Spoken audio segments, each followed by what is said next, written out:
Oh, hey guys, it's me again. So, as everyone already knows, I'm a child. If you are new here and know nothing about me, well, I am 20 years old, and whenever I go to any type of store and see a figurine, I start shaking uncontrollably with excitement, because I can own that figurine, put it on a shelf in my room and let it collect dust, but convince myself that one day it will be a very valuable investment that will shoot up in price. But the thing is, even if it does shoot up in price, that doesn't even matter, because I wasn't planning on selling it in the first place, because it looks cool, and I like it. It's cool. It all started in elementary school with the basics. Pokemon cards, Bakugan, Beyblades, and then once I got to middle school, I started collecting shoes, video games, and the souls of my enemies.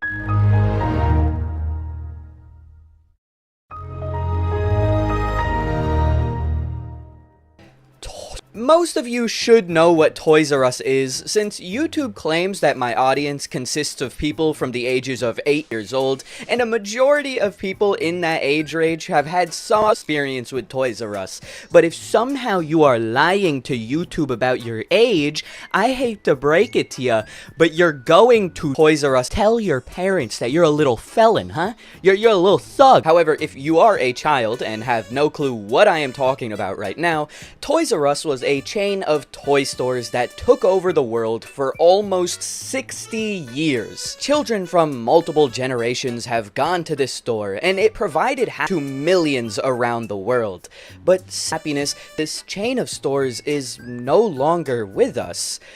Okay, well, actually, it kind of still is with us, but I'll talk about that more later. Toys R Us has had such a major impact on my life, and I constantly find myself thinking about the memories I made going to this store. A look back at Toys R Us. Before we go down this path of nostalgia and a yearning to go back to my childhood, let's first talk about the very interesting history of Toys R Us. The story of how Toys R Us came to be is very interesting, since it wasn't always a toy store. It all began during the prehistoric times of 1990, when a man named P started a store called Children's Bar in Washington to take advantage of the post-World War II baby boom that was occurring in the United States. And his idea turned out to be really smart, since his business became fairly successful. However, after almost a decade of only selling baby, Lazarus decided in 1957 that he wanted to expand a little bit. So he decided to open up his very first toy store in Rockville, Maryland. The toy store was an immediate success, and Lazarus decided to go all in with the branding and rename all his prior store locations to Toys R Us. Throughout the late 50s and most of the 60s, Toys R Us was able to make a proper name for itself, especially once advertising campaigns began with Geoffrey the Giraffe.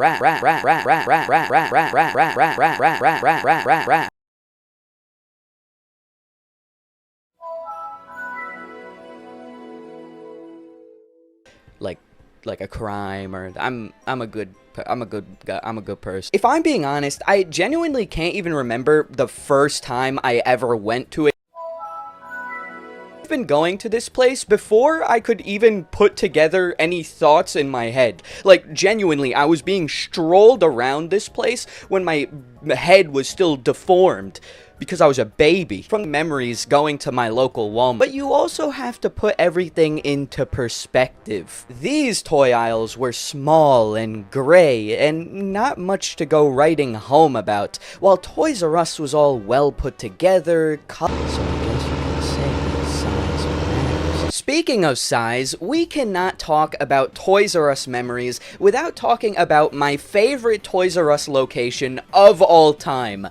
The Toys R Us in Time. If you aren't familiar with this specific Toys R Us, it was the biggest flagship store the company had during its prime, and it was a staple for all tourists visiting New York City. Fun fact, but growing up, I absolutely hated Windows XP.